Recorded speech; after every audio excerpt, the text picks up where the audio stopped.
nó phải tôi xía phải tôi xin đã nhá có mà in tại là tôi qua đây coi đi chơi cha nó mấy tụi mình nhỏ đen đừng đo lên nó mà giống và chi nữa tụi mình giờ mà chi lỗi gì kia đi cái tên này nó xóa mi cái đu cái đá chua chua vậy nè tôi lên nó mà là chẳng chơi là tụi tên non chơi mù rồi bố sổ lúc bố dây sổ nó nha chăm nhỏ là chạy qua xí là dành cho tôi để tê tê nó đi đó tụi đây nó nè mình đến tía tía mình rồng nó xí cả này tụi đây nó chết cả đó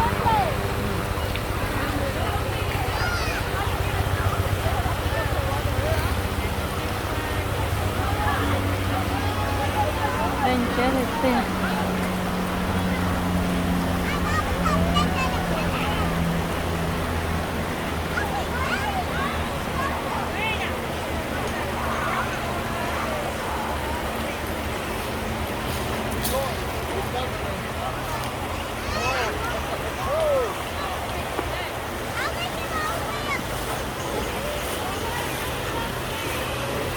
bỏ tôi nhặt nhặt cái thấp rồi hả?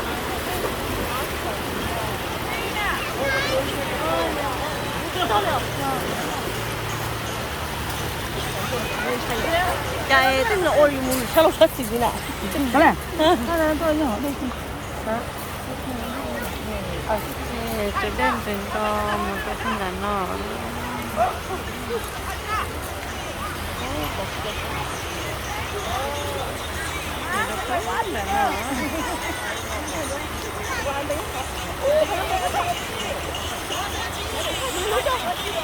Cầm cây trở lên kia là sao?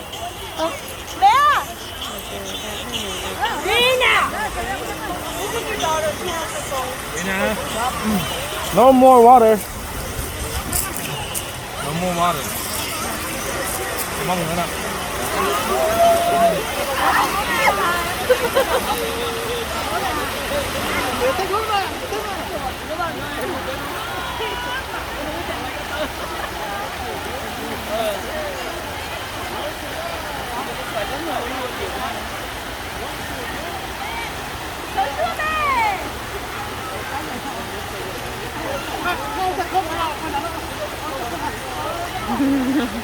gái trên đó như ra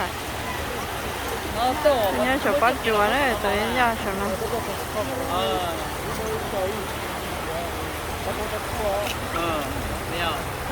bây giờ giờ nó mới cho nó tôi để nó kiếm ra học chiều lại này chúng phải lắm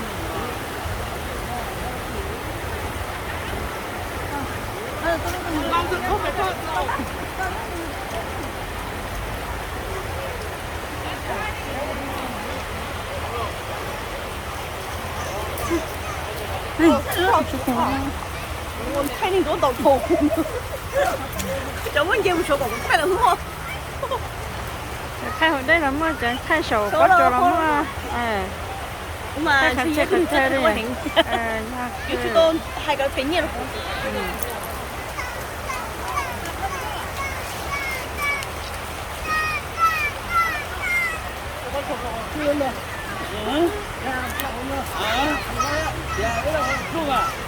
là giờ lấy fruit sẽ đến gạt tao hả? What a fruit lấy giờ sẽ đến gạt tao hả đó? Họ có hai con mà chia luôn đó, giờ luôn à? Họ có hai con giờ luôn à? Lấy fruit sẽ đến gạt tao hả? What a fruit đó. Giờ cái gì nhở? Đây, what a fruit gạt tao đến gạt tao. Giờ đến gạt thì tao chỉ trong nữa. Phải sau là phải sau.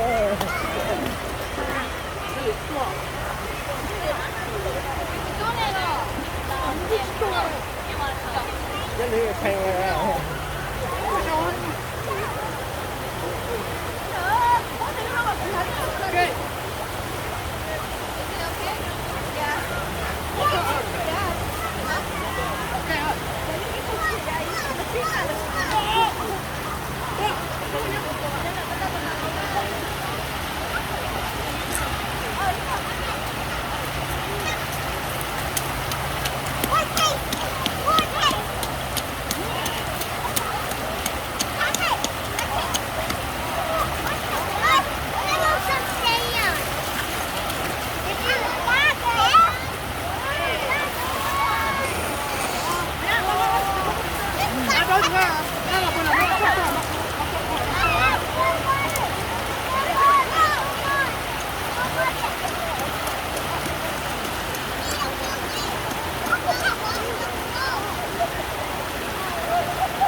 mang chị tàu rồi lẩu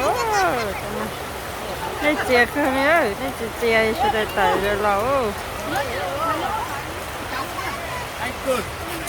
có thấy nè thấy chưa rồi đây chờ chị cho không một số bát giấy không cha sứ chả một số bao nhiêu mà còn thiết chén cho mắm chỉ cho mắm chỉ chỉ căng rồi chưa tôi không mà chỉ chén này tôi một cái tơ ở mông đâu mà chén sao nhỉ chén cha mắm chỉ á vậy bao nhiêu bao chỗ mà chén cha mắm chỉ mình sẽ còn nếu mà mang các cô chả anh đã thấy chén cha mắm chỉ mò